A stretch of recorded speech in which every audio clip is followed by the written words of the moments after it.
Hello, everybody. Peter here, as always, and some of you might have seen that I got second place at BCS Philadelphia for Premium with Megacolony.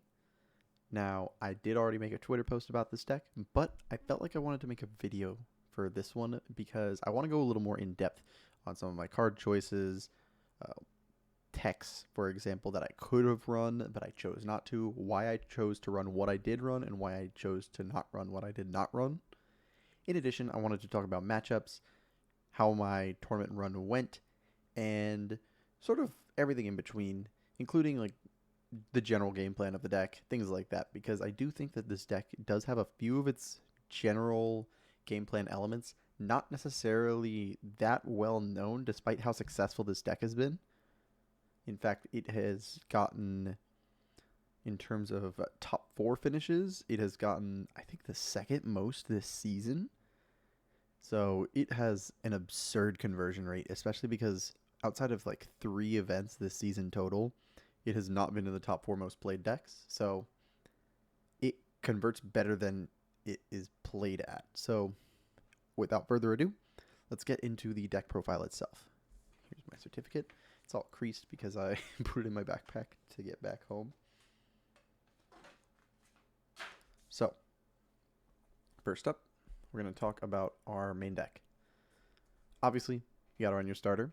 I run this one because it's an SP. I do like the artwork more of Machining Worker Ant, but this one is shinier.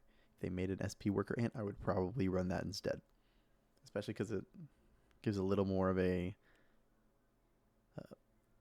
blindness from your opponent in that they don't know necessarily if you're playing a Dark Face build or a Machining build, for example, like Shield Fisher. Although, most of the time they will guess Dark Face anyways. Now, Heal Guardians. These I run 4 at because I personally, while I do understand the merit of running Machining Snowwing, personally I want the early game defense that the Heal Guardians provide, and in the mirror, you might have to ride this in order to have a standing Vanguard. So these are very valuable in those cases. And being a grade 3 does mean it's also searchable. So, for example, if you need early game defense, you can grab this, use it to heal guard to make your Vanguard bigger, which can matter in quite a few matchups, especially ones that want to rush you early, such as Nubatama, Spike Brothers, Jewel Knights, pretty much anything like that. Even though most of those matchups are positive, for example, Jewel Knights and Spike Brothers, there are like some trickier ones, like Nubatama. Highlander is another one that it matters a lot because making your Vanguard big makes it so that it's able to allow you to conserve more hand in the early game. Then 4 of Bomb Scissor. This is generally a pretty non-controversial take to say running 4 of the crit that draws you a card when you damage check it is good.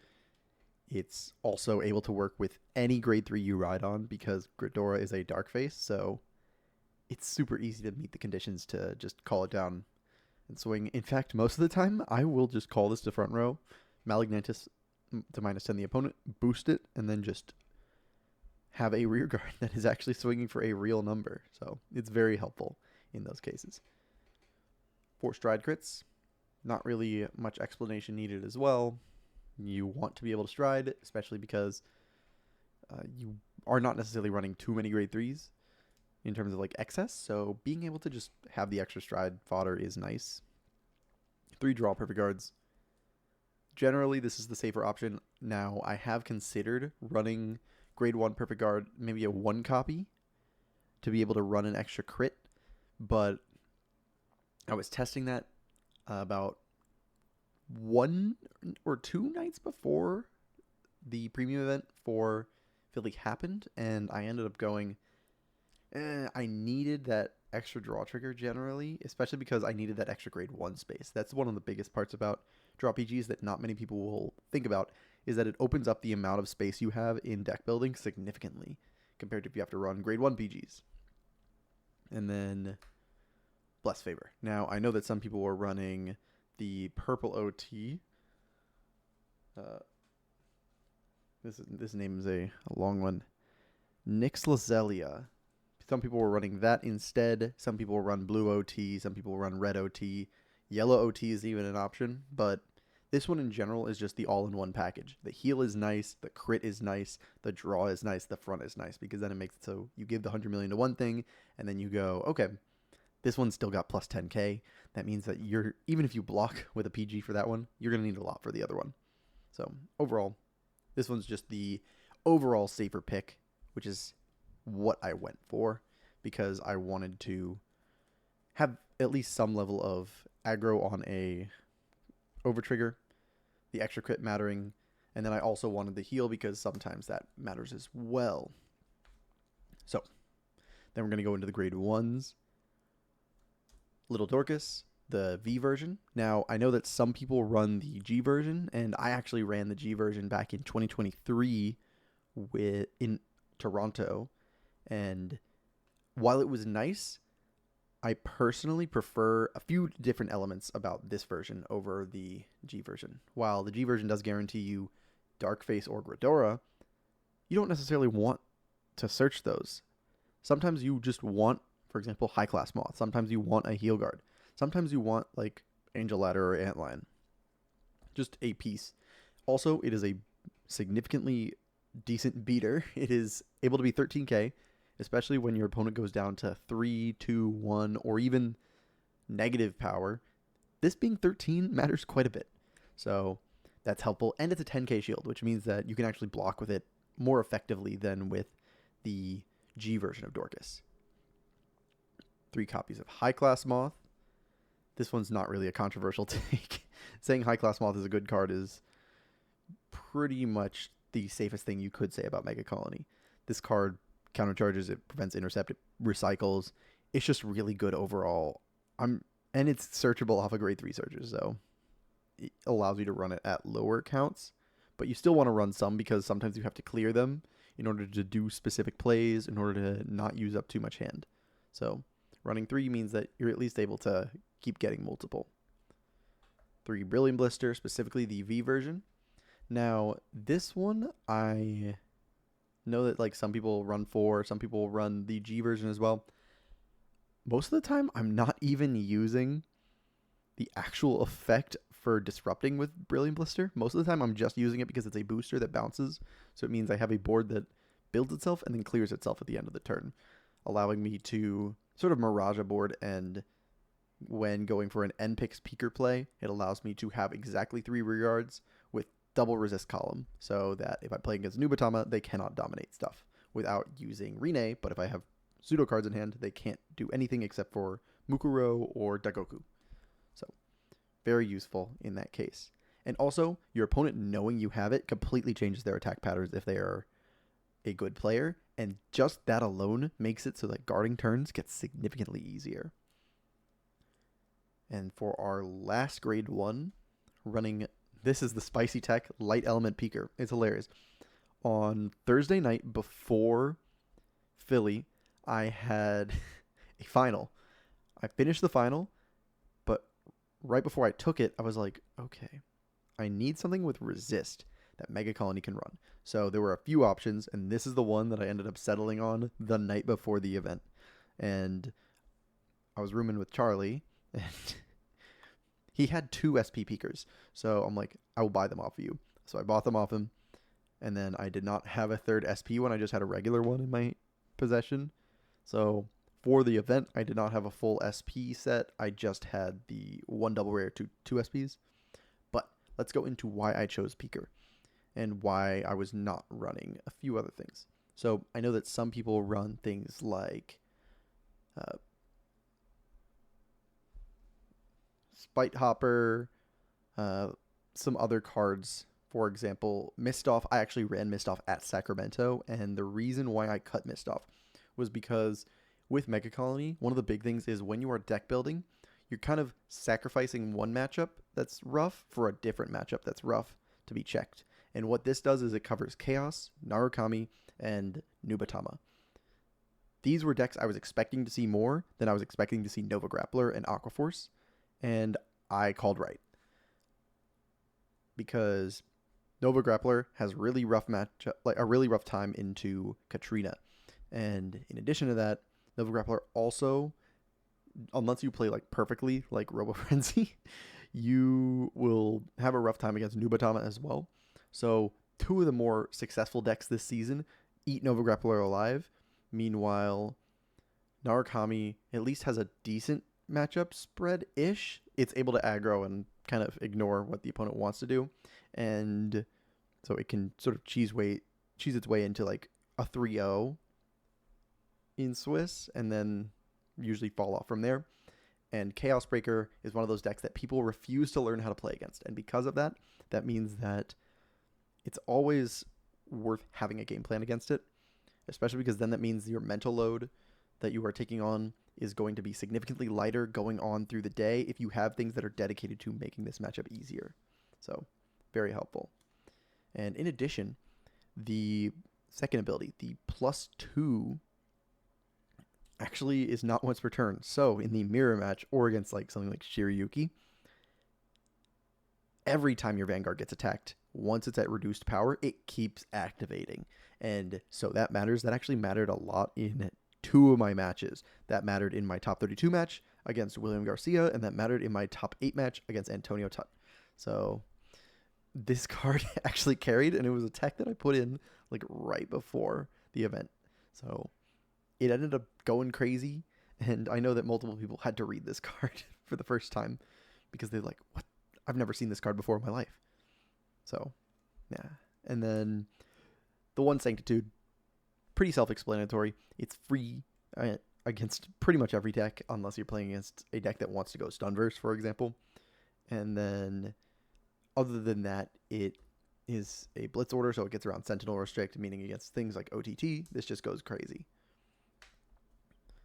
Then, let's get into our grade 2s.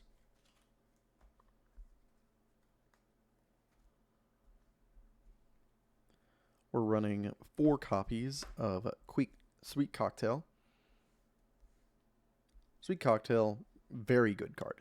Now, it does everything for this deck. It defends, it gets you card draw, it makes your offense better, and it actually has a ability when you ride on top of it. So your opponent will be conditioned to not want to call things in the early game if you ride this card, because then they're like, ooh, I don't want to give them a Cradle Marker, because that's a free card. And if they have a free card, I'm probably boned. So, especially because it's like, okay, usually things that'll be on the board in the early game are grade 1s, which means you could search for Sanctitude, or grade 2s, which means you could search for more of this. So, very nice. The fact that you're able to restand it and still activate it again, I don't know why it's not once per turn, means that you can just keep drawing cards, you can farm on your first Gredora stride, and in the early game, you can put this down, make your columns hit for over 20k, and making your columns hit for over 20k cannot be overstated as to how impactful that is.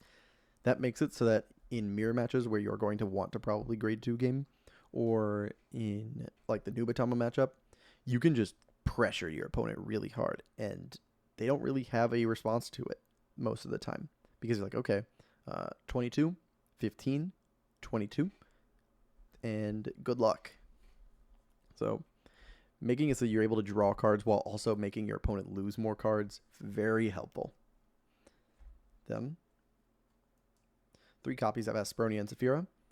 Now, this is an idea I had come up with back in the summer, right after this card came out, and I had texted my friend Logan from Kingslayer. I've been like, yo, Aspronia and Saphira is insane. He's like, wait, you're right. This card's absurd. And then, so because of that, like a bunch of the Kingslayer guys also started running this card. The fact that it's able to be recursion means you can guard with this, then on your upcoming turn, call, counterblast, call this back out, and now you have gotten double value out of 1 card. And it's really helpful for that. And then once you've used its effect, you can just suck it in with Malagnatus. So you don't even care that it's a 10k body, but also being a 10k body is quite nice. Against any matchup that is 9k grade 2s, this matters a lot. So, very useful. And also, the fact that it can get orders back, you can be using Angel Ladder on 1 turn, Soul Blast it out that turn, and then next turn, you can use Aspronia and Saphira, get it back, and then if the opponent tries to Shiranui Rineu, you now have a card that cannot be called, so it just poofs again. And that means that you're able to deal with Rinei a little better with things like this. So, very useful. Then 2 copies of NPix. This is a thing that I had seen Junin Quan run at Texas, and I was like, this actually works quite nicely. Having a column that has resist means that you're able to more effectively play against things like Shiranui, Chaos Breaker / Freeze Ray, and Narukami. So being able to do that, really nice. And at worst, you just suck this in when you don't need it with Malagnatus. So it works. Also, it lets you damage deny certain decks. So against Geese, for example, you can be on an 8K grade 2. And now what are they going to do? They can't even stay down on grade 1 to try and deny you. So you're like, okay, you want to ride a 5K grade 1 on top of the 8K you were on before? Good luck. Then Giraffa at 2. I was running this at 3 and I at Sacramento, but I was like, I want to cut it down by 1 copy just because I wanted to fit NPix in. And it ended up working because, again, Asperoni and Saphira being able to be recursion for pretty much any good beater in your deck means that you're not running 3 Asperoni and Saphira. You're running an extra 3 copies of every grade 2 or greater in your deck, which is huge because then that means 7 copies of Cocktail, 5 copies of NPix, 5 copies of Giraffa. And that makes the consistency of the deck and the ability to early rush amazing, especially because this can be used in the early game. So you can go, okay, I will just build a board, rush my opponent, and now they have to respect what I put down. Also, the intercept restriction and the movement restriction are also huge because sometimes your opponent will get caught off guard by it, or you will stun something and then they'll try to move it back. Like, for example, against a Crest deck, they may put down a Soul Crit in the front row. You will rest it with Darkface, for example, and then they try to move it back. Nope, can't do that. Giraffa's in its column. They cannot move it, and that means that they have to call over it, and they just lost a card entirely. So, very useful, and the fact that it hits for big numbers, especially against decks like Katrina, decks like the Mirror Match, for example, Highlander, this can be absurdly large, just force out more cards from their hand, or just win. So, that's enough on the grade 2s. Let's go into our grade 3 options. So, for the grade 3s I was running 3 copies of G Darkface.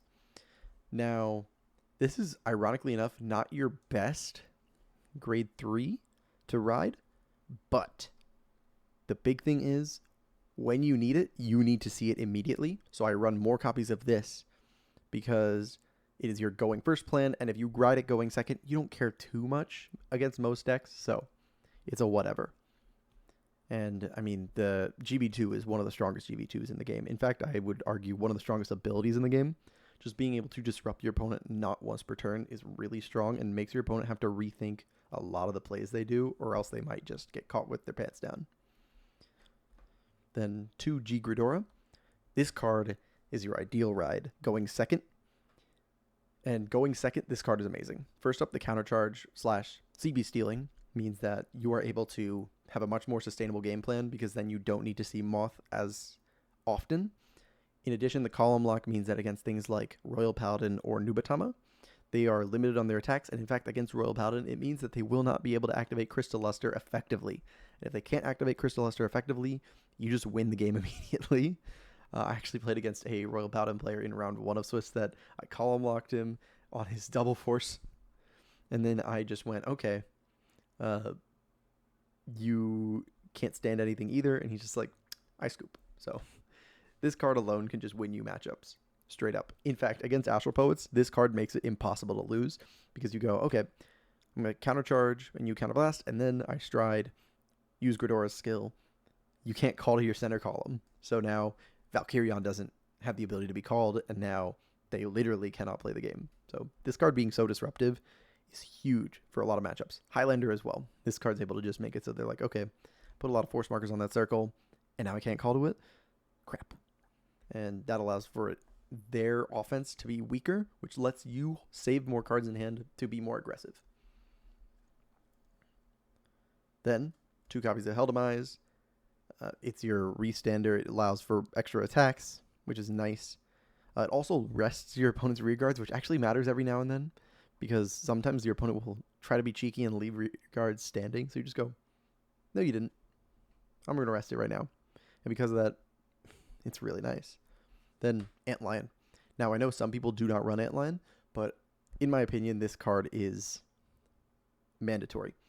Partially because this allows for you to prevent having to deal with any counterplay that a lot of decks have for Megacolony. For example, a lot of Katrina builds specifically will try to farm PGs.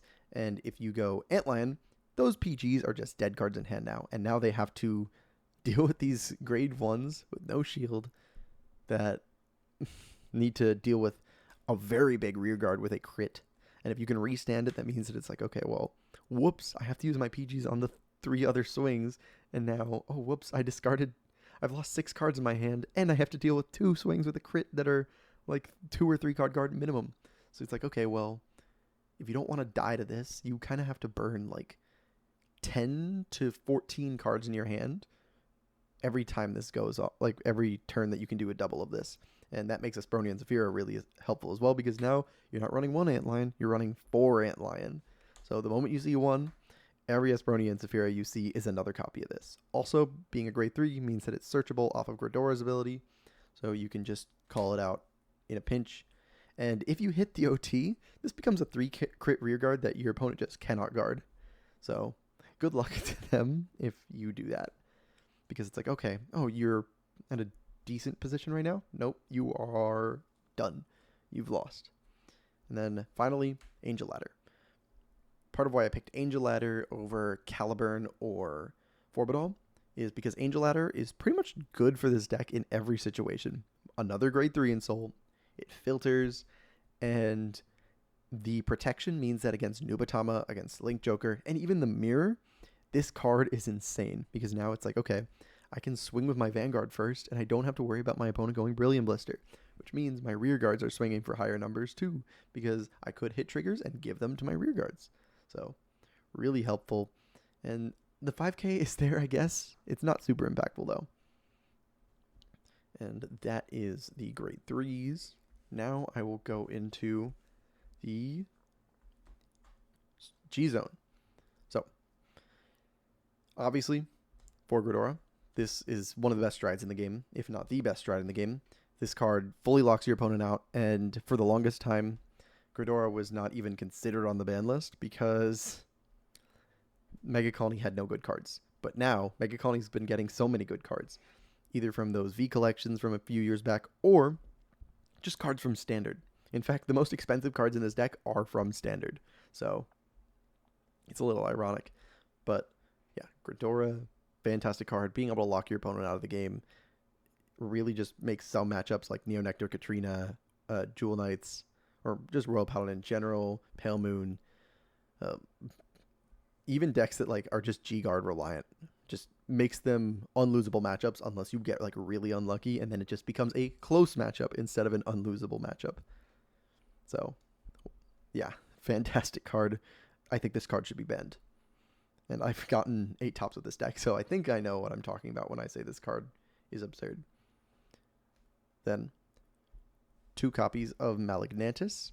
Now, I know some people will run 3. I run 2 specifically because I find that you should never be having the amount of resources to be able to do it 3 times in a turn. If you have the amount of resources to do it 3 times in a turn, that probably means that you took too much damage already. And if that's the case, you will probably lose anyways. So, I like the 2. Being able to build up that soul is nice. Being able to pop standing rear guards that are problematic is also nice. Just generally helpful. Then, 2 copies of Jaggy Devil. This is here for Darkface as a going first play. Even though this deck wants to go second, this is here just in case you can't. So, if your opponent wants to say, oh, okay, I know you're playing Megacolony, and I know that you want to go second, so I will go second instead, then you go, oh, damn. Well, I guess I'm going to stride Jaggy Devil, and now your entire board is stunned because I go Darkface skill, and then Jaggy Devil, so 4 rear guards get stunned, and then get my protect markers, which is nice against certain decks. So, for example, Nubatama or OTT, being able to do that, really helpful. And it lets you set up against things like Spike Brothers by letting you just tank an entire OTK turn. Then, Obturandus, I run this at 1. This card is fantastic against Nova Grappler, Aquaforce, and Highlander. These are like fantastic matchups for this card. do not do not go into this card against Nubatama. You will get blown out like crazy because they don't care about their rear guards. They care about yours. So generally, do not try doing that. But this card is still pretty good. It's a more niche stride, but you still want to run it specifically for that case. Then one copy of Tyrantus. In mirror matches, this is your win condition. You put this, you stride into this, you put down Antlion, and you just win the game because now your opponent's at minus 20. Your Antlion is swinging for like in the 70s minimum. And so now they have to use no sentinels, and they've probably lost all their heals anyways because they had to ride them, guard with them early, things like that. So fantastic card for those cases. And also it means that against certain matchups, you can just go into this and go, okay, I saw that you were trying to damage deny me, but I was able to get to GB8 fast enough and just win off of that. So really good card. And usually people will be like, oh, I've lasted out all 4 Gredoras. I should be able to win now. Nope. This is the jump scare. So yeah, very good card. Then Harmonics Messiah. It's a staple in premium. This card is able to actually help you specifically, not just for getting the Guardian Shield, but against Geese or other decks that want to go from like 1 to 5 or like 1 to 6. You can do Harmonics Messiah to just ping yourself a damage, or just any deck that damage denies you anyways. Ping yourself that damage, and now suddenly you can no longer be denied going into Gredora. And whoops, you just win the game. Woo! Then for our G guards, 2 copies of Relish Lady. The reason why I run this at 2 is because I find that being able to just put down 2 in one battle, very nice. Being able to countercharge, being able to draw, being able to soul charge. It's pretty much everything you want. And because of Sweet Cocktail, and because of Peeker, this card got way more useful because now your Vanguard's able to gain power, making this actually not terrible to just go into that alone. So, fantastic card. Then, one Grisfort. This is for the matchups where the opponent will try and leave a back row standing. For example, if the opponent goes Laura and the Laura swings and they leave like grade 2s in the back row, you can use this to just go, all right, I'm going to rest it all, and now your stuff doesn't work. Or if you're playing against Nubatama, you can do Grisfort on the Vanguard swing to rest their Unins, and now they cannot bounce their cards anymore. And if they can't bounce their cards anymore, Giraffa gets better. So very useful. It's a very good card the better your opponent is because it prevents your opponent from using counterplay tactics. Then one copy of Morphosian. It is a free G guard that is 25k and is almost always online because your opponent will usually have that many rested cards on the board. So it's very good. Then one copy of Cruweeble. It is your very big shield. 45k shield in this meta is absurd on a G guard, especially for a Soul Blast. And you are able to build Soul like crazy as long as you are properly managing your resources. That's one thing. I've noticed a lot of people do not properly manage their resources in this deck, and they lose because of it. So if you want to practice this deck, definitely practice managing your resources. You need to know like the exact margin at which you are counterblasting, Soul Blasting, and things like that without having to use your extra counter charge abilities. So that's our G zone.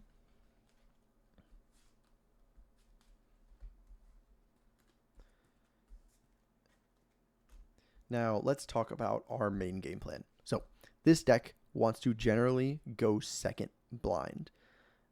Unless you know your opponent is playing specific decks, going second is almost always the best option.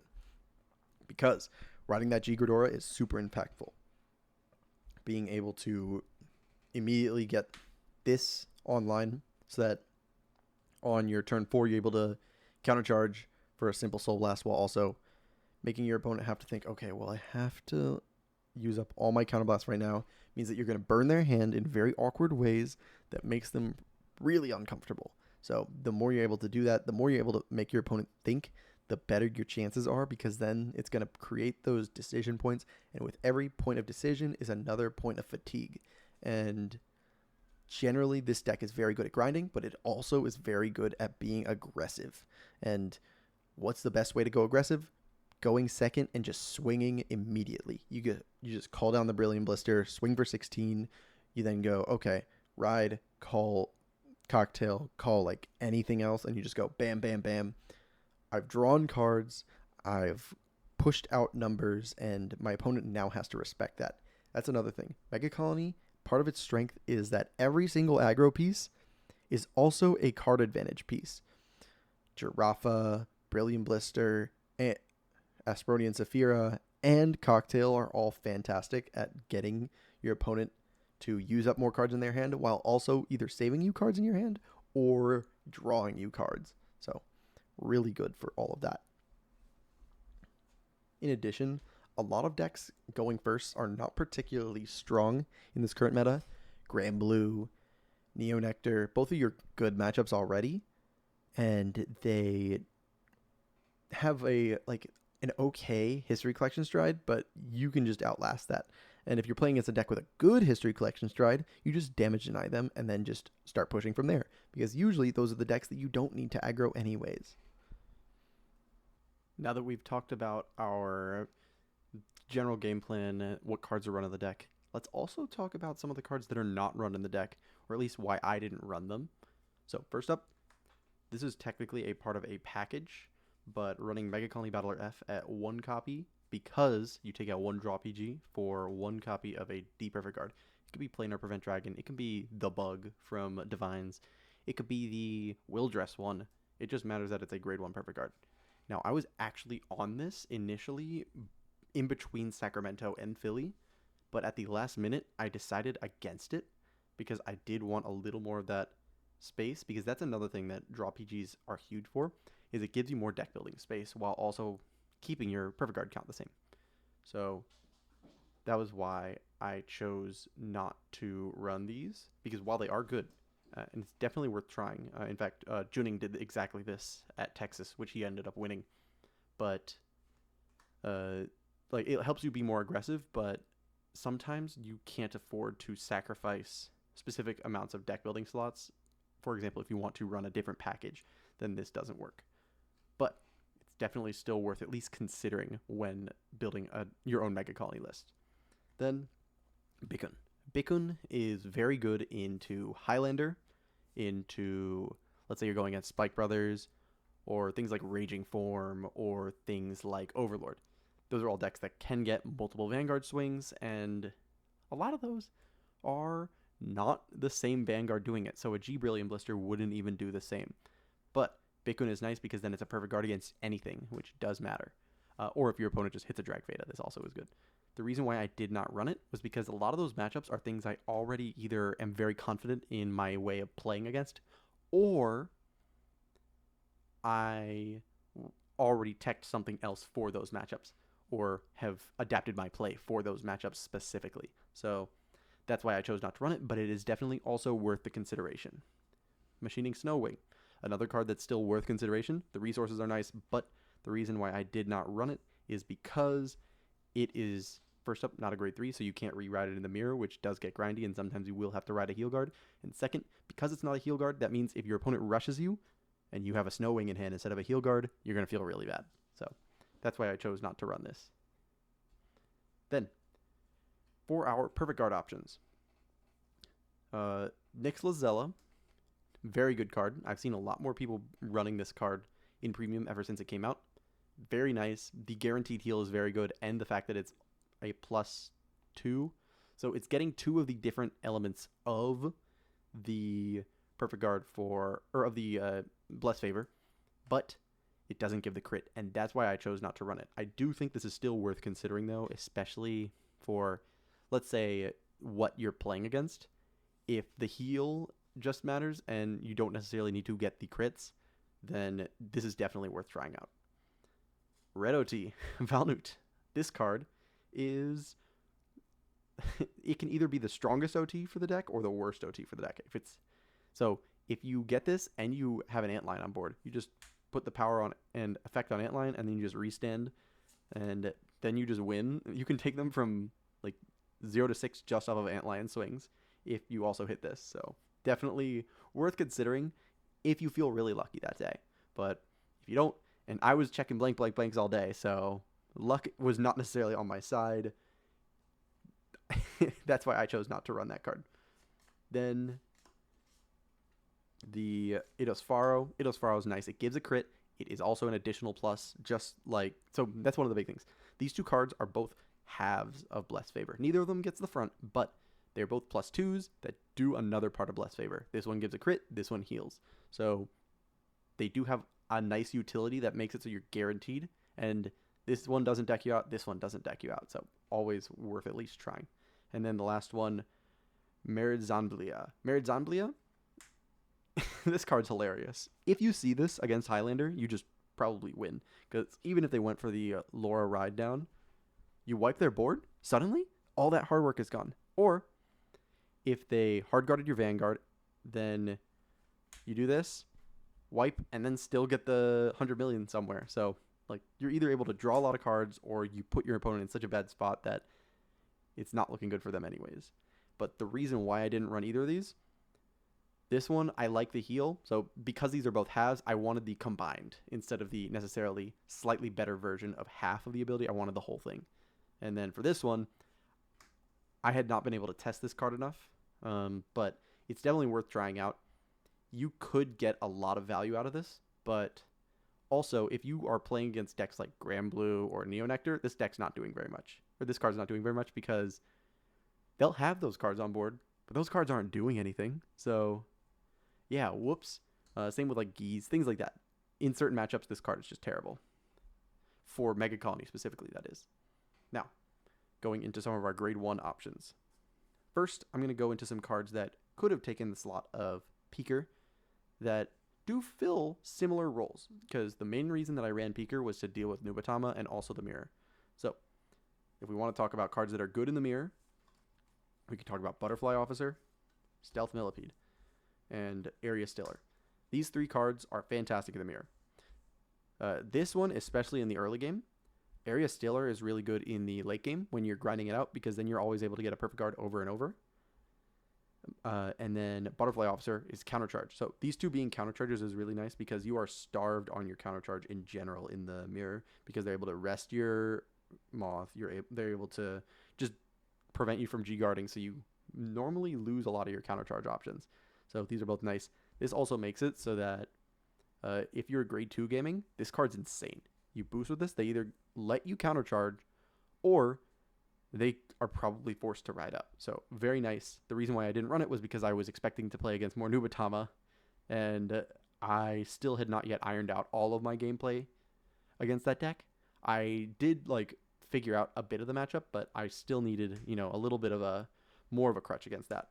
And then Butterfly Officer, I actually did not get to test out very much for this event, for this build, but this is also a card that's good against Nubatama because you're able to call something to the non-NPix column, use Butterfly Officer to make it big, suck in the Butterfly Officer, and then that means you can draw a little more. It's worth trying out for sure. I, in fact, might try it out for a later event this season, and I invite you to try out this card as well, just because I think it is worth looking at, especially because the power gain makes it so that, let's say you're going for an Antlion or a double cocktail swing, you're able to still do that while also playing around most of the dominate plays that Nubatama can do. The reason why I didn't run Area Stiller, though, is because it's Soul Blast a grade 3, and that competes with Antlion, which I value that card's ability to win you games that you not necessarily would have been able to do otherwise. So that's why I run that card. Another card that could take the place of Peeker is Vulcan Laferte. Vulcan Laferte also has resist. It also countercharges like these other two, but the problem is it has 5k shield, and it is only a resist card once you're a grade 3. If you go second, which you generally want to blind second, this card is not going to be something you can just put down on the board, unlike Peeker. And that's why I chose not to run this, but it is definitely worth looking into as well, because that countercharge and that soul building is always appreciated. That's what all 3 of these cards are able to do. Countercharge and build you soul. So definitely worth looking into as well. Honolly and Mistoff are cards that technically are good against Nubatama, but Honolly is nice because it's able to limit the amount of attacks your opponent can do, which can matter. And Mistoff is able to make it so your opponent is capped out on their hand. This card's really good against Nova Grappler, by the way, and Aquaforce. If you run Mistoff, you run a Dismal in G-Zone just to be able to protect it against certain matchups, like Aquaforce, for example.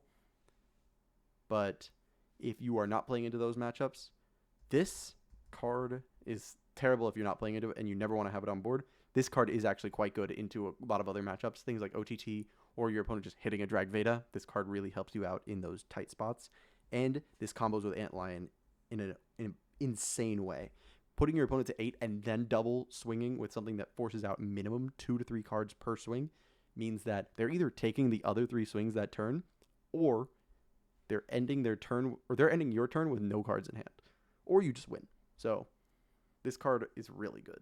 And in fact, I think this is one of the best cards in the meta right now because it really takes advantage of the fact that a lot of the defensive options in a lot of decks nowadays are just raw shield. You're only ever seeing true disruptions in Megacolony and Grand Blue for the most part. For example, Crestjet is a deck that is, well, I mean, like I'm talking about now with other decks, but for example, Crestjet's a deck that just raw shield. Spike Brothers does raw shield. Geese mainly just like builds up raw shield as well. This is actually insane against Geese. This card single-handedly wins any Geese matchup because it puts your opponent down to 8 cards in hand and goes, okay, try to survive. And I think that this card should be run more in a lot of decks. So definitely worth trying. And if you are, even if you're not playing Megacolony, give this card a try. Mist Off. Water Elemental Mist Off. So if you didn't know this card exists, now you do.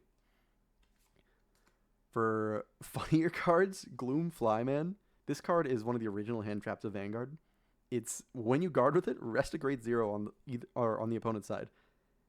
This card sucks, but if a good deck ever comes out that is like good against Megacolony and they can like counterplay you, this card single-handedly would win you that matchup, especially if they have like, or specifically if they have like good grade 0 rear guards. So for example, if you're playing against a Crest Nui list that runs Hagakure, this card would suddenly make that matchup way better. And then Brilliant Blister.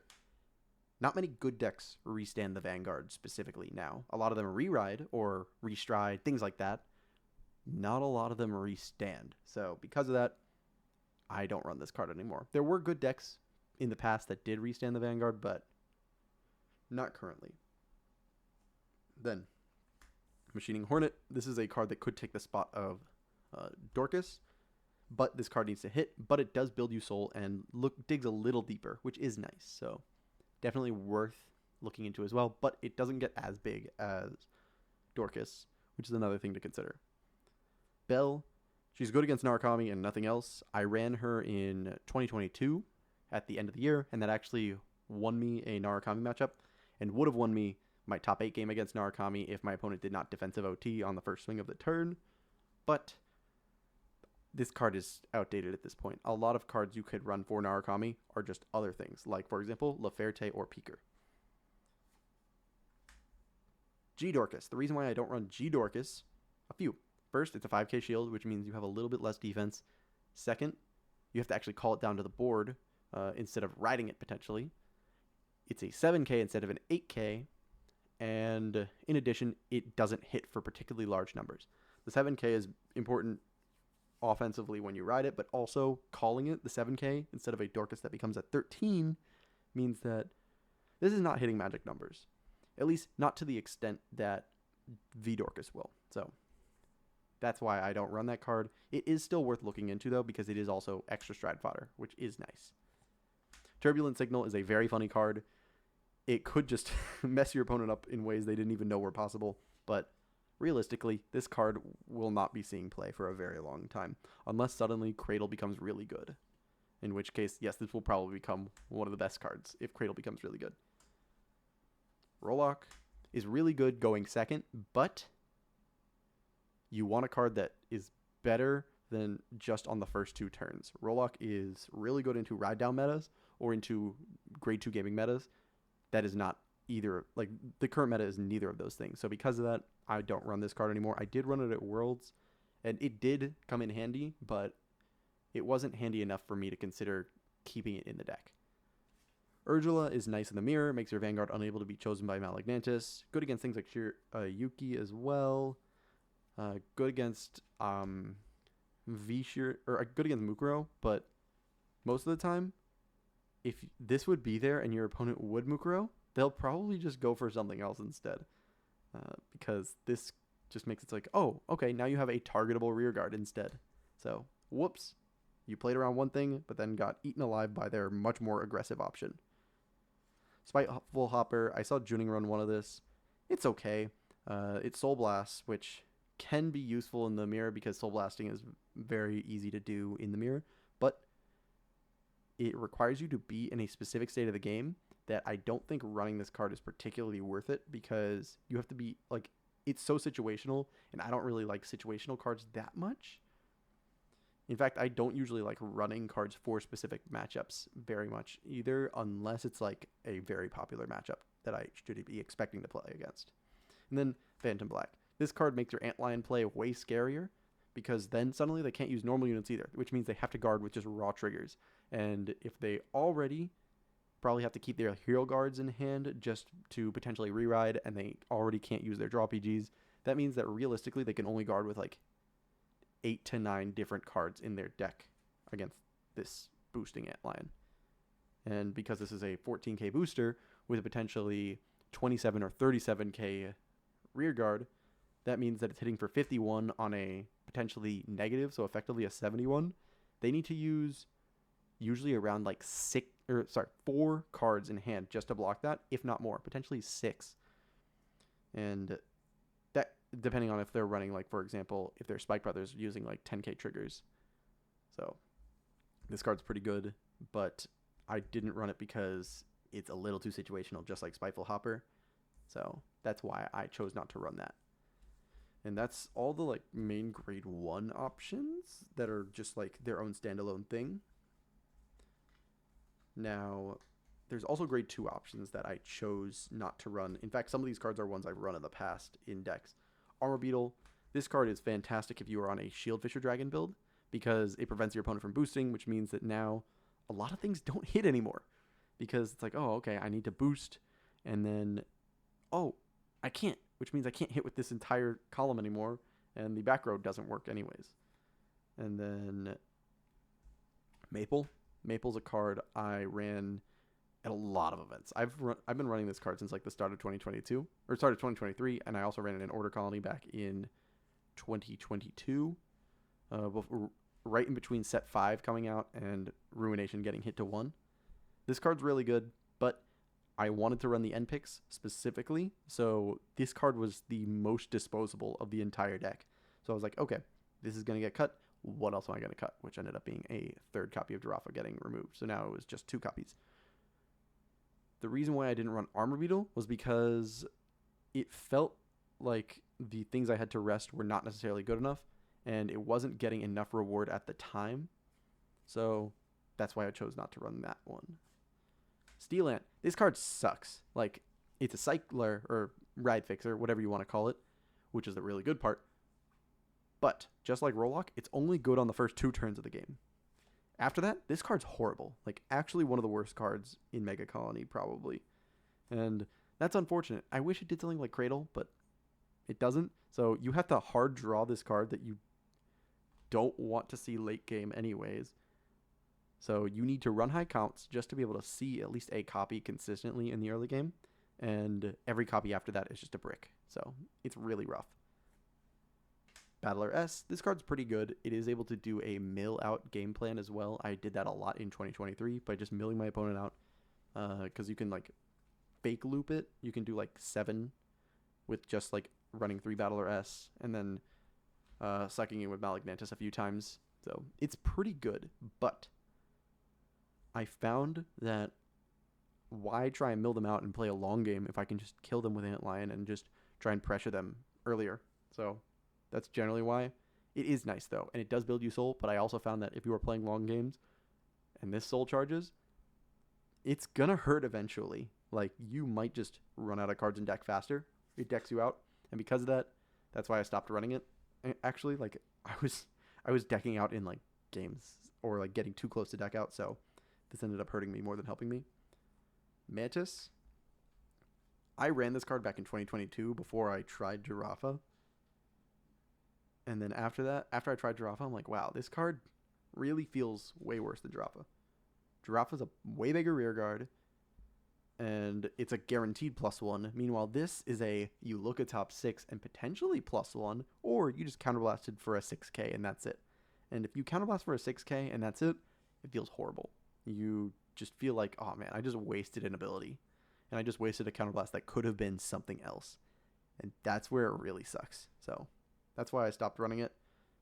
I know that Juning runs it. I know a few people run it, but I feel like, and there are some plays you can do, like, oh, you call Duvaspid, call Moth, put Duvaspid on the bottom, Mantis get the Duvaspid back, and then do it again to like mill your opponent out by 4 cards, and then you can do this to like mill out another like 7. So you could potentially deck your opponent out when they're at a higher deck count than they thought they were, or like when they're at a higher deck count than they thought was unsafe. But that's like such a specific play, and you need to be in a very specific spot. And again, I hate situational cards. If you're running a card for a specific situation, it better be a really applicable one. And Urgela is a card I ran. I actually had, Kenzio and Logan run this back in the BRO 2023 season, and it actually went really well for them. They both topped, and this card's really good against Chaos Breaker. It's really good against specific matchups that want to swing at rear guard, so you can go, okay, Urgela is my front row rear guard. I'm going to kill it, put 2 tokens in the back row, and now you can't do anything about it. Or it's like, oh, I could, okay, in the mirror, I call 2 tokens, and then their first Gredora stride, now suddenly they're not going to be able to minus power you, which can matter as well.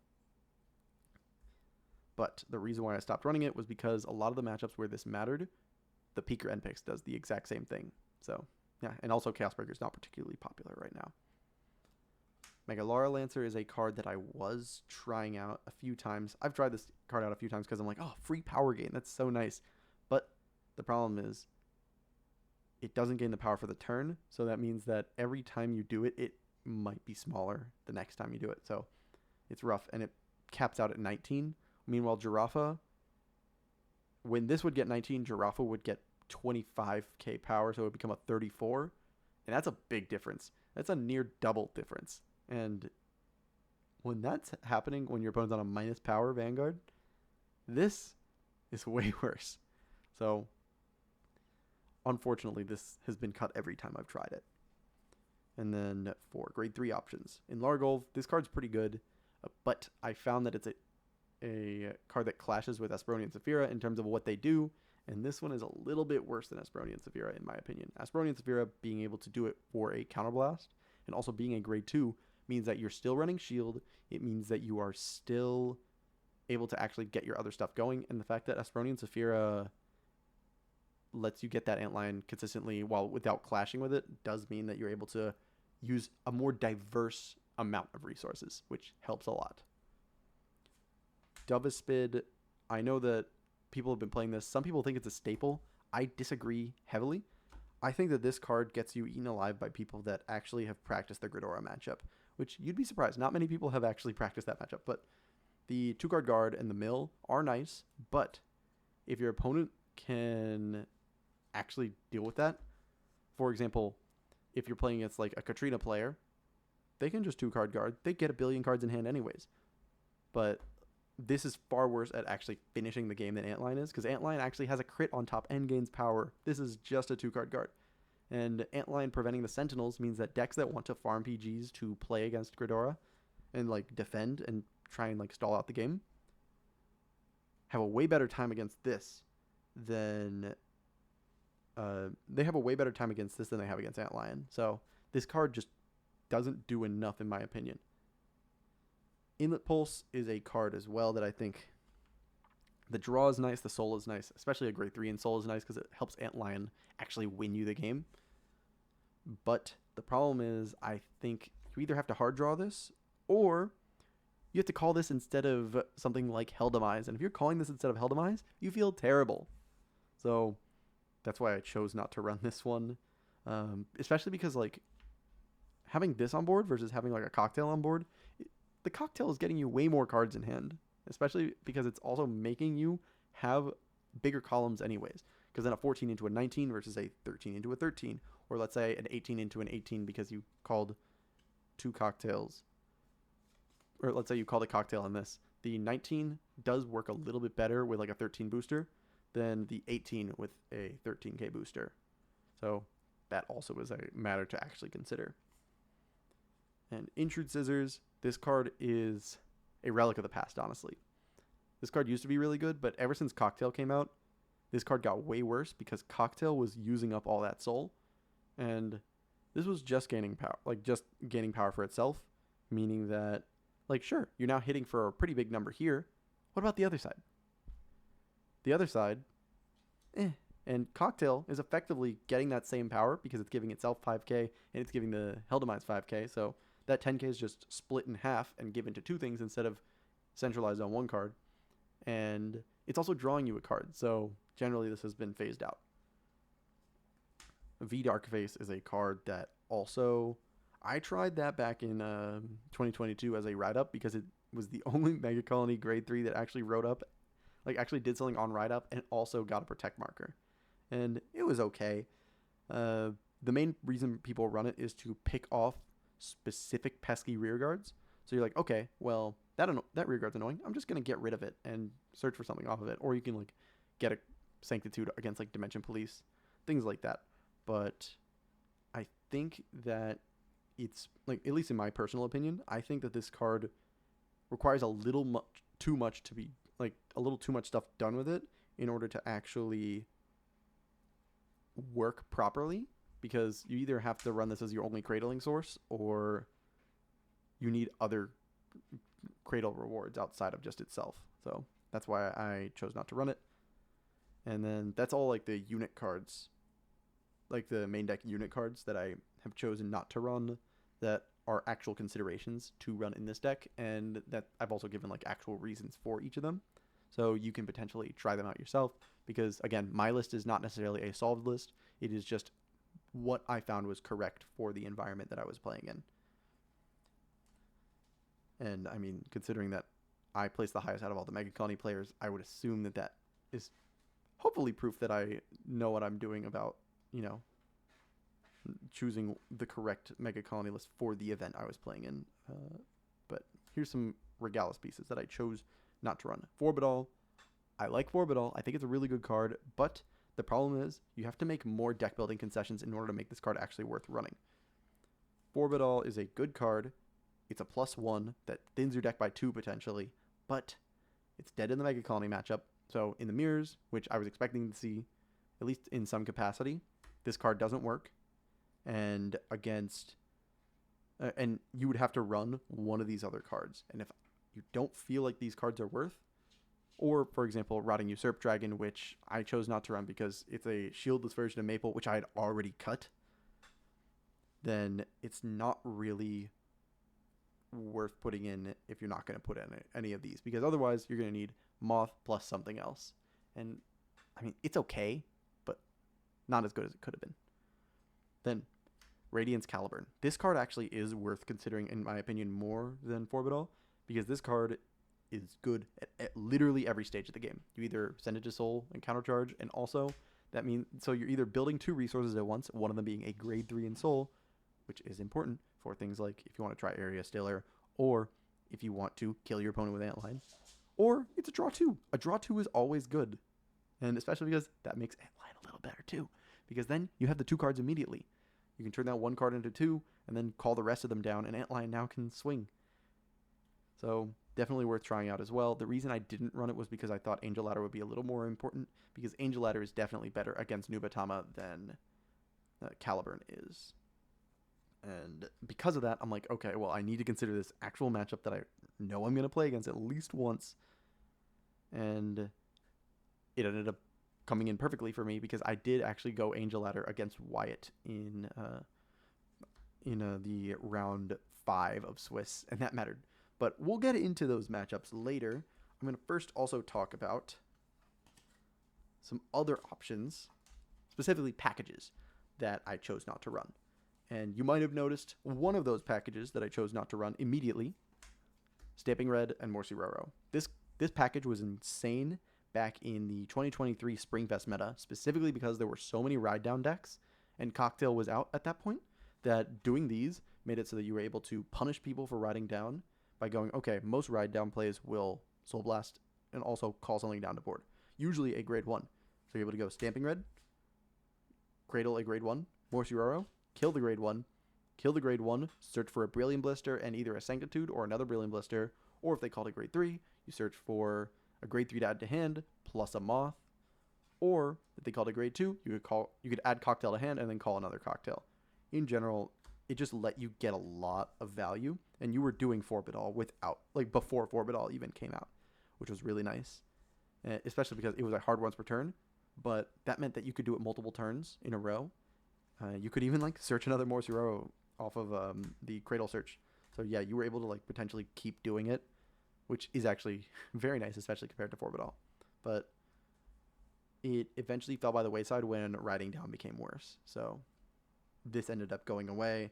I do think that if you are running Stamping Red and not running Morse row, you are throwing super hard, because then that means you are running a Cradler without an actual way to like utilize that Cradle marker. Otherwise, you're just letting so many decks just go, oh, okay, whatever, because most decks nowadays can remove stuff from their board without retiring it. So if you don't have a proactive way to get rid of the cradled card, then you're sacrificing a counterblast for what is not even removal. It is just like a temporary, oh, it's swinging for 0 or more if you're on a force marker. So it's like, whoops. And then the other package, the Flagberg package, this is its own like main deck idea.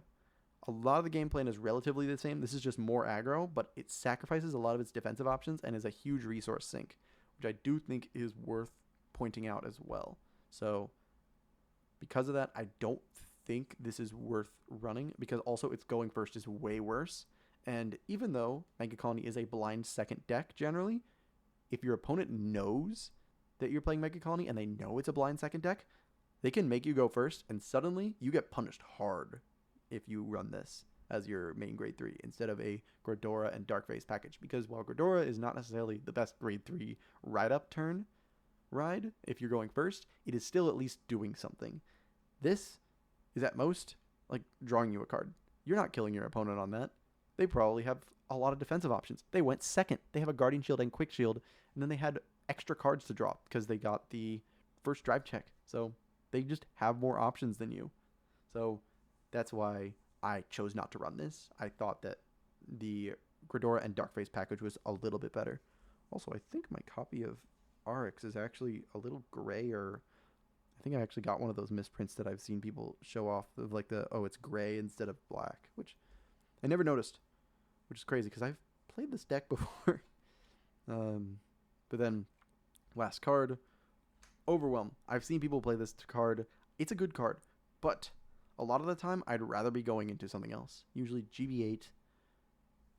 Like GB8 fulfills this card's like finishing purpose. The GB3 ability of this is just a worse version of the GB8.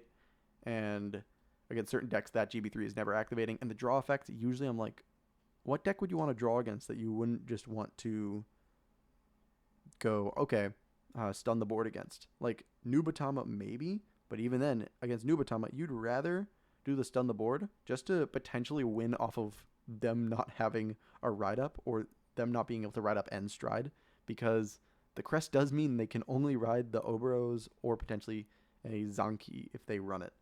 And that is a random win condition that can just take games sometimes, and sacrificing that isn't always worth.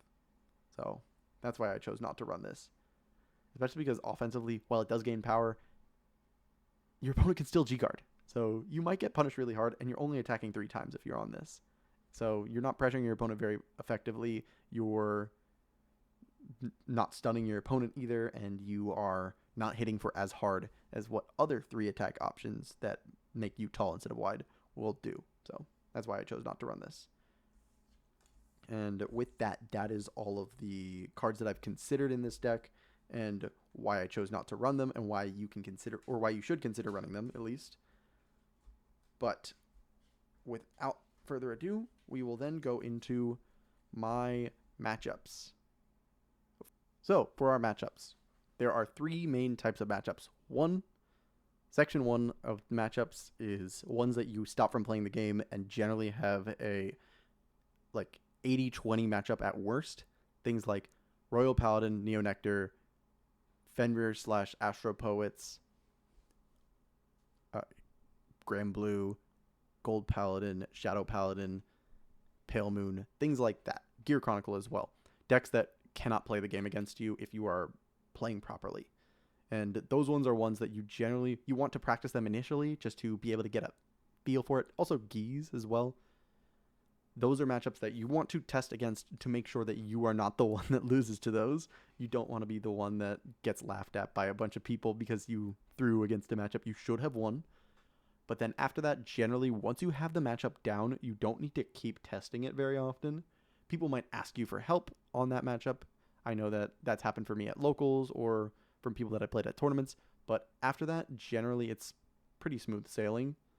Dark Irregulars is also generally in that category because, especially NLK, because you can go Gredora column lock and just go, okay, I win.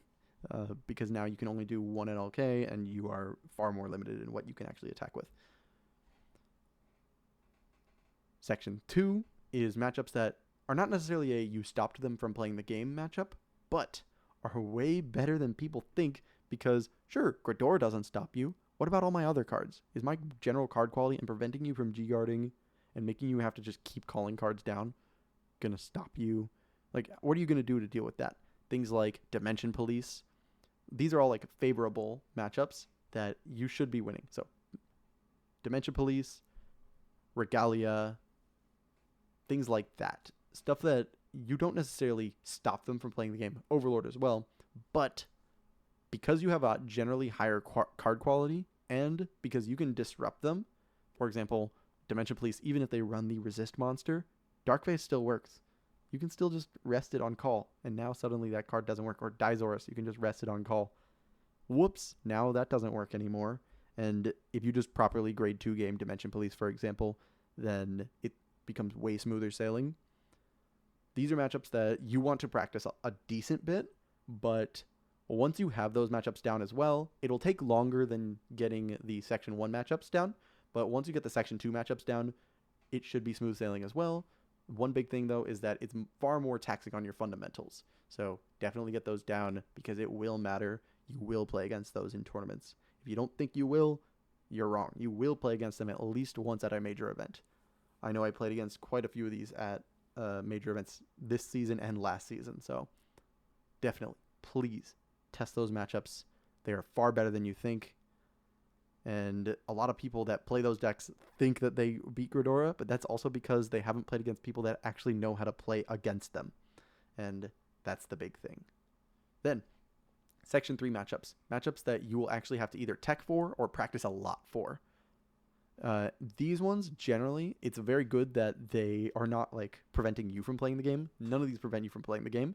They are just decks that can outpace you, or they just can grind a little better than you.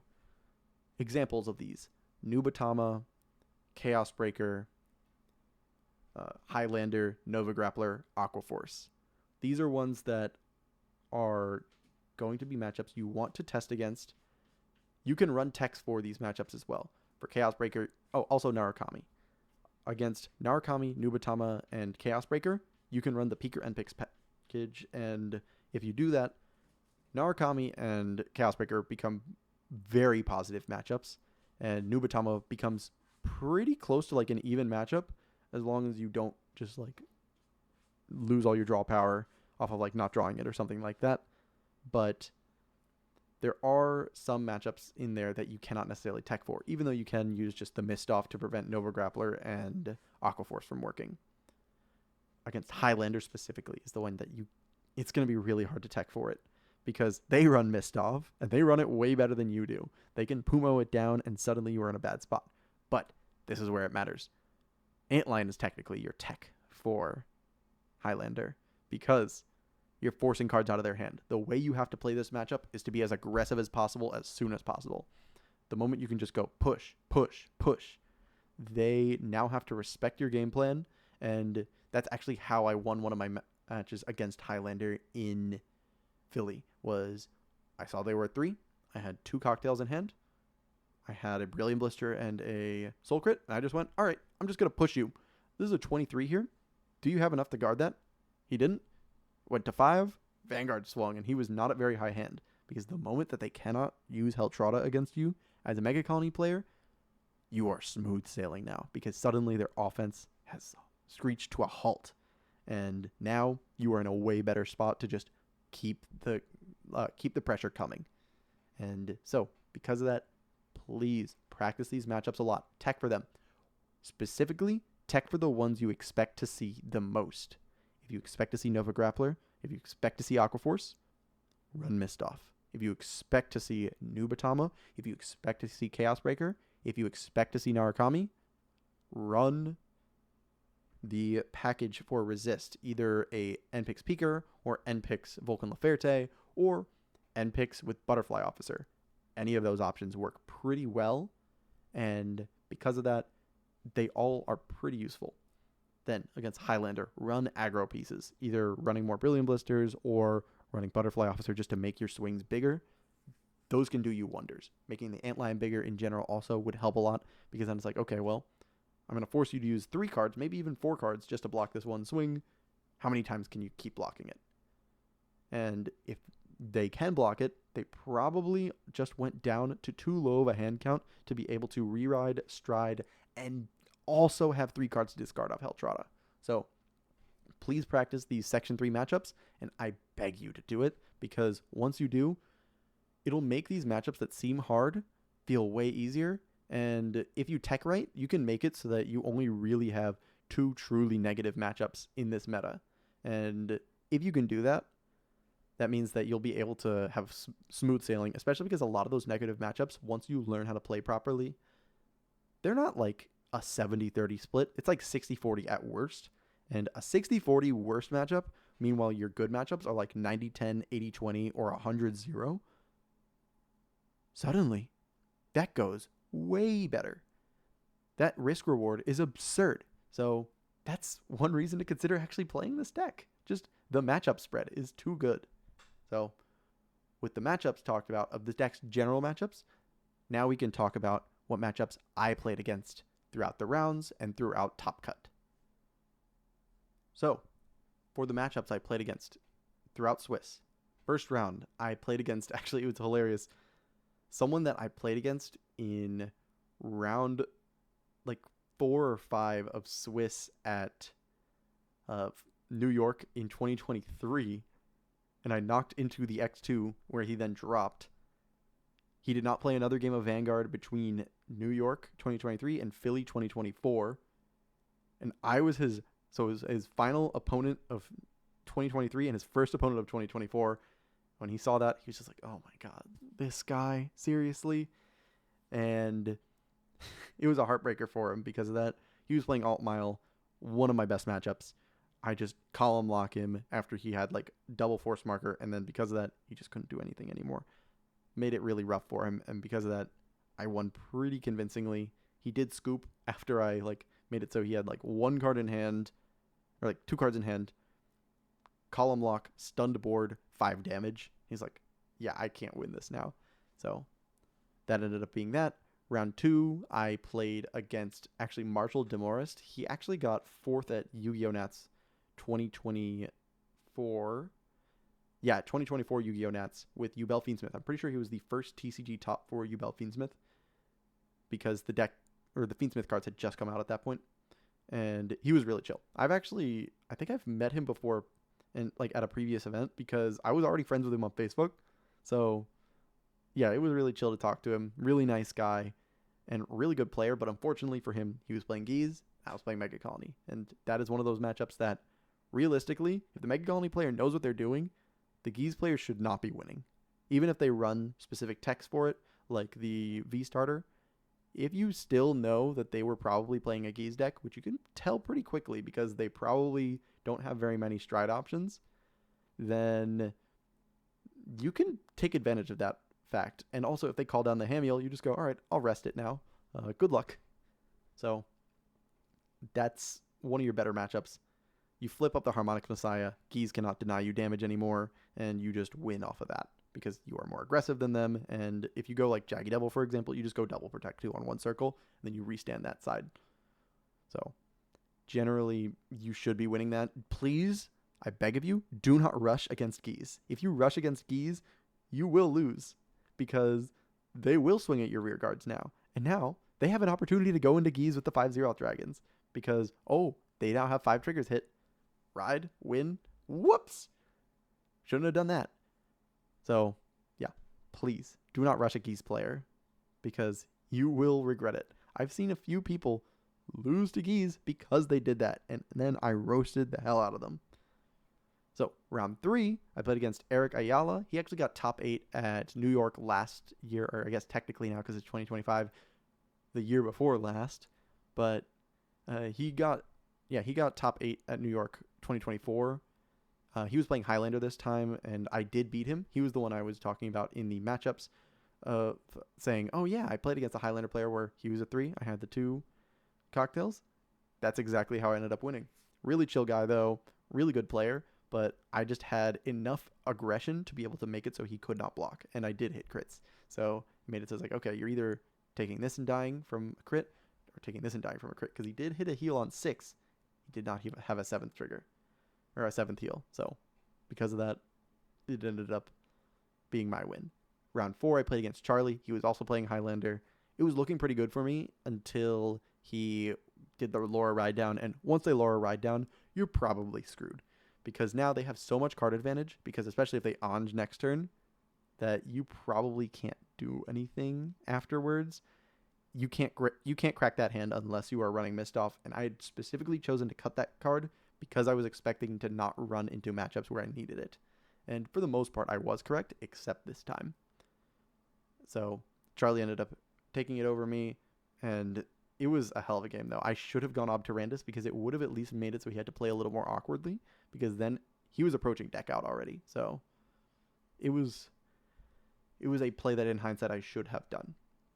Then in round 5, I played against Wyatt from Team Seekers. He got 4th at Texas in 2024, just barely not making it to Worlds, and he was using Nubatama just like last time. He used it this time. He didn't ride Crest, but that actually helped him because he had to ride non-Obero cards. Because of that, I actually was in a really good spot. But he was in a better spot than he would have been if he rode Crest, because then he would have had a turn of doing nothing.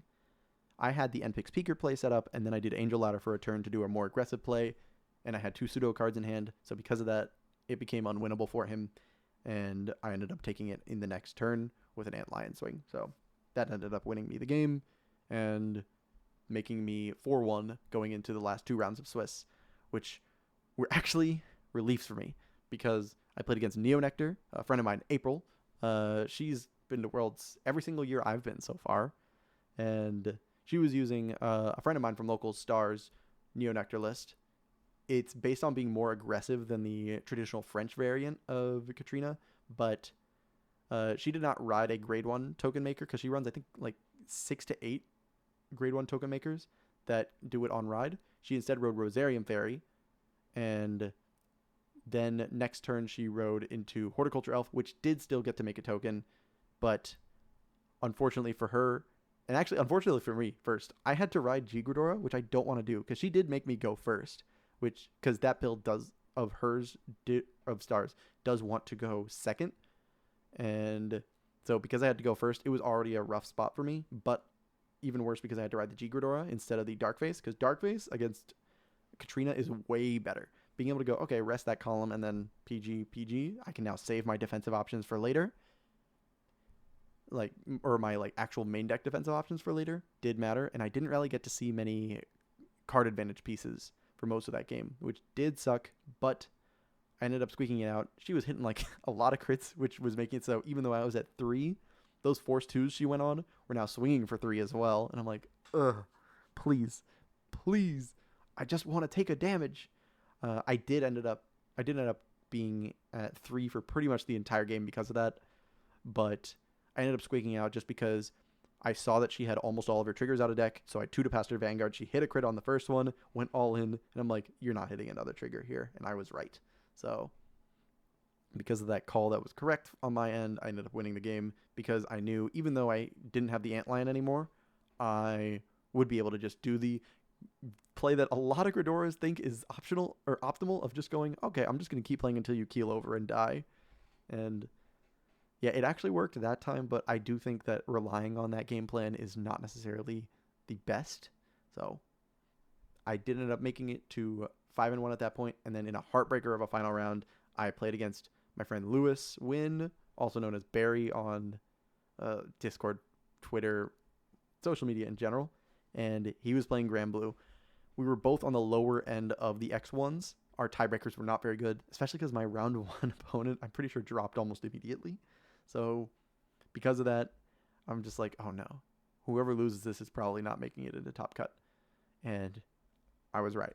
I ended up winning, making it into top 32, and unfortunately, Lewis could not because his tiebreakers were not good enough. So that was sad, but I made it in, and this was my chance at redemption from Sacramento. Because in Sacramento, I G-assisted my opponent, defensive OT'd on the first swing of my first stride, and then hit double crit as well on his history collection turn, which that hurt a lot. But this time, I'm like, okay, I've been practicing. I've been preparing for my matchups. I can do this. And luckily for me, I faced a Gredora mirror in the first round of top 32. Top 32, I played against William Garcia. He has to G-assist immediately. I know I can take advantage of this. I aggro him. He can't aggro back because he doesn't have very many grade 2s in hand. In fact, he only had the one he could ride. So then I keep aggroing him. He has to ride up immediately. And for those who don't know, generally, the one who has to ride up first in the Gredora mirror will be the one that loses. It's just a matter of time. And for him, it was only like the second Gredora stride that ended up needing to be done to win the game against him. And from there, I was into top 16. I played against Joseph Alfano. Very good player. Mr. Money Match himself. And unfortunately for him, he didn't hit Crest, which makes it even worse for him. Because Crest Jet, it's not good against Gredora already, even if it hits Crest. But if it doesn't hit Crest, it goes from like 80-20 to 90-10. And unfortunately for him, that 10 didn't happen. And actually, that was the only game of the day where I hit OT. And that was when he rode to grade 2, swing. I hit defensive OT. I think that's quite literally the worst time to hit a defensive OT, though. Because then that meant that I had to ride and didn't have anything to like counterblast to draw a card, for example, with like Giraffe or anything. But he was on, it was Delayed Blazer Dragon, which was a 9K. So that meant I could still hit, which was nice. And then he had already seen quite a few crits out of deck, so I'm like, okay, I can afford to just take the Vanguard swing here on a later part of the turn, and I ended up calling it right. And so because of that, I made it into top 8, where I played against Antonio Tutt. This is my second time this season that I played against Antonio Tutt in a Megacolony mirror. And last time it was in the final round of Swiss at Sacramento. So this was one that I got to then see how much he had improved as a player. He had improved a significant amount. In Sacramento, it was far more one-sided. I had pretty much dictated the entire pace of the game in Sacramento, but this time, I had dictated the pace of the early game against him, but he rode up. I was at 1, he was at 4, he hits heal OT. That brings him down to 2, and that brings me up to 3. And because of that, suddenly, the entire script flipped. And from that, I then was playing on the back foot.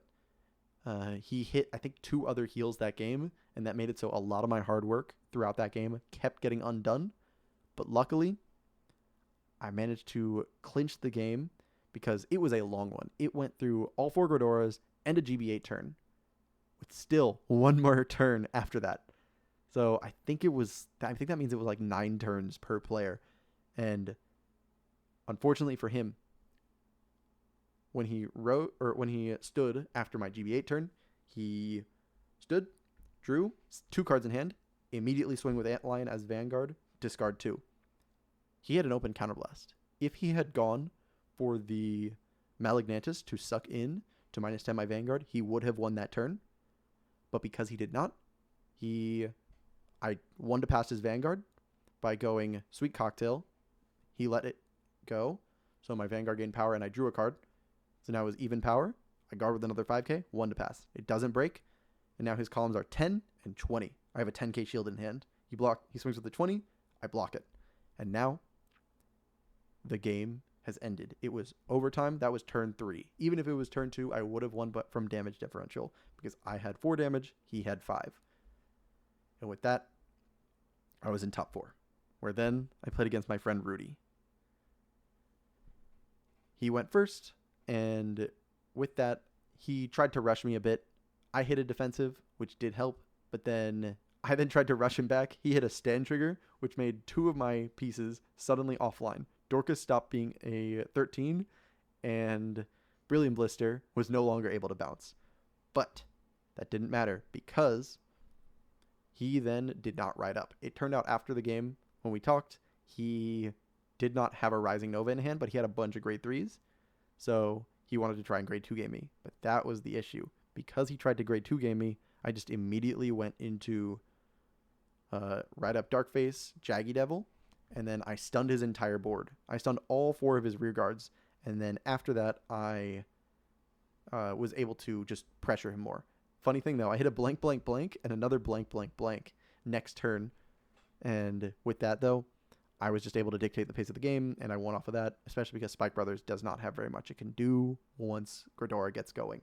You need a lot of favorable luck as the Spike Brothers player to make it even a close matchup, and unfortunately it was not on his side, so it became kind of a blowout. But with that, I then qualified for Worlds already at that point, made it to the finals, and now own 2 copies of this Salome.